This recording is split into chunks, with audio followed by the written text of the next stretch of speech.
नमस्कार साथियों, विश्वकर्मा श्रम सम्मान योजना उत्तर प्रदेश में स्कीम में आपका बढ़ई, दर्जी, टेलर सारे इसमें सम्मिलित किए गए हैं।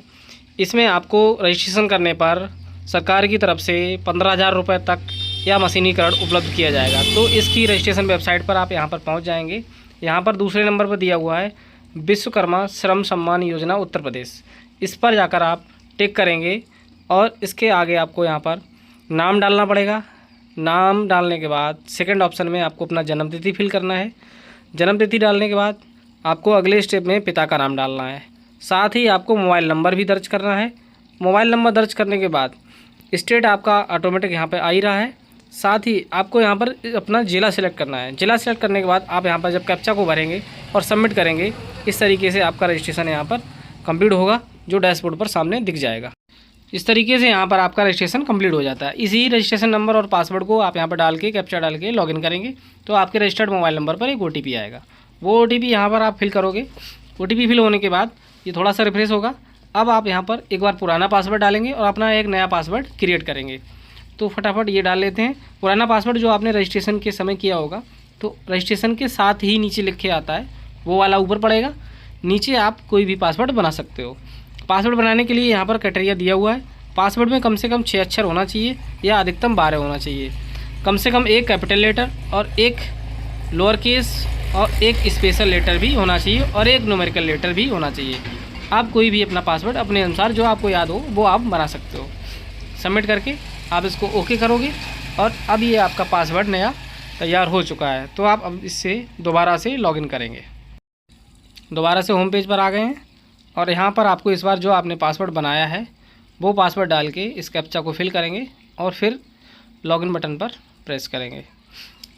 लॉगिन होने के बाद आपको इस तरीके से यहाँ पर विंडो ओपन होगा, जिसमें आपका नाम रजिस्ट्रेशन पेज से उठाकर दिखा दिया जाएगा। साथ ही जन्मतिथि यहाँ पर मेल फीमेल सेलेक्ट करना है आपको। मोबाइल नंबर शो हो जाएगा रजिस्ट्रेशन वाला।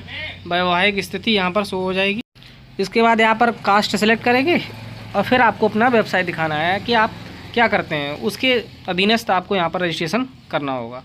तो मैं यहाँ पर अपना सिलाई यानी दर्जी वाला ऑप्शन सेलेक्ट करेंगे और इसके बाद अगले ऑप्शन पर पहुँच जाएंगे। वैकल्पिक मोबाइल नंबर हो तो डाल सकते हैं। स्थायी पता आपको यहाँ पर भरना है। पता भरने के बाद डिस्ट्रिक्ट आपके सामने शो ओपन दिखा ही रहा है। इसके बाद आपको तहसील यहाँ पर अपना चुन लेना है। तहसील के बाद आप अपने ब्लॉक को डालेंगे। ब्लॉक के बाद आप अपना ग्राम जो भी है वो सिलेक्ट करेंगे और उसके बाद आपको अपना पिन कोड डालना है। नीचे आप ऑप्शन दिया है क्या आप स्थायी पते के समान है, तो हाँ करके आप प्रोसीड कर सकते हैं। अगर अलग है तो नहीं करके दूसरा भी डाल सकते हो। उसके बाद आगे बढ़ने वाले बटन पर टिक करेंगे तो हम लोग अगले स्टेप पर पहुंच जाएंगे। यहाँ पर आपको सबसे पहले अपने बैंक का नाम देना है। आपका खाता किस बैंक में है, तो यहाँ पर आपको अपना बैंक सिलेक्ट कर लेना है। उसके बाद आपको IFSC कोड देना है। तो IFSC कोड अगर आपको पता है तो आप भर सकते हैं, नहीं पता है तो आप सर्च वाले बटन पर जाकर अपने ब्रांच का नाम डालेंगे तो IFSC कोड इसमें आपको इस तरीके से मिल जाएगा। ऊपर आप अपना सर्च करेंगे तो यहाँ पर अपनी ब्रांच का नाम या फिर IFSC किसी के कोड के माध्यम से आप इसको सर्च कर पाएंगे। शाखा का नाम आ जाएगा फिर, और आगे आपको अपना खाता नंबर यहाँ पर डालना है। खाता नंबर डालने के बाद अगला ऑप्शन जो आपको दिख रहा होगा अतिरिक्त विवरण, एक्स्ट्रा जानकारी आपको यहाँ पर क्या प्रोवाइड करनी है, तो यहाँ पर ये सबसे पहला शैक्षिक योग्यता वाला ऑप्शन आपको दिख रहा होगा। ये आप अपनी शिक्षा के अनुसार यहाँ पर डाल सकते हो। आप कक्षा 8 तक पढ़े हुए हैं या अशिक्षित हैं या कक्षा 8 से अधिक पढ़े हुए हैं, वो सिलेक्ट करेंगे। उसके बाद तकनीकी योग्यता, कोई तकनीकी प्रशिक्षण लिया है वो।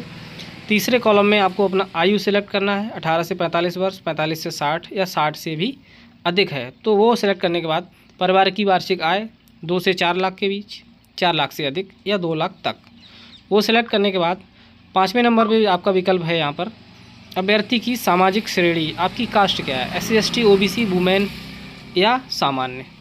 अभ्यर्थी की विशिष्ट श्रेणी दिव्यांग या कुछ भी, तलाकशुदा या जो भी है वो डाल सकते हो। या इसमें BSSY उत्पाद में संबंधित जानकारी कोई है तो यस नो करके इसको आप सबमिट करेंगे। सबमिट करने के बाद अगला ऑप्शन आपको मिल जाएगा परंपरागत कारीगरी से जुड़े प्रमाण पत्र के लिए आपको ये यहाँ पर डाउनलोड करना पड़ेगा और अपने ग्राम पंचायत प्रधान की यहाँ पर इसमें मोहर लगेगी। वो दस्तावेज आपको साथ में यहाँ पर अपलोड करना पड़ेगा। अब हम लोग अपलोड वाले विकल्प पर पहुँच गए हैं। जहाँ पर आपको फ़ोटो साइन सारी चीज़ें अपलोड करनी है। उसके पश्चात हम इसको फाइनल सबमिट करते हैं। अगर सब कुछ सही है तो यहाँ पर आपको एक आधार नंबर आपने अपना जो भी है वो मेंशन करना है। आधार नंबर डालने के बाद आपको यहाँ पर सबमिट बटन पर टिक करना है। तो जैसे ही आप सबमिट करोगे, आधार के अकॉर्डिंग जो भी आपने डाटा दिया है मैच्ड होगा तो आगे खुल जाएगा। अगर यहाँ पर कुछ गड़बड़ी होगी तो ये आप पर नहीं खुलेगा।